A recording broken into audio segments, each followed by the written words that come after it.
Back home, Governor Polis provided an update today on the state's efforts to reduce the risk of major wildfires here. Speaking in Jefferson County, the governor highlighted a fire mitigation project that's being paid for with money from a program created with the passage of a new law this past session. It's one of 49 projects funded by the program statewide since that law passed. Fires are a natural part of the western landscape.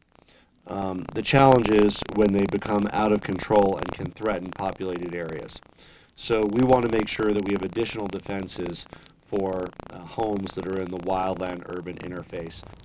The governor said another priority detecting and putting out fires when they're small, so they don't grow into major wildfires.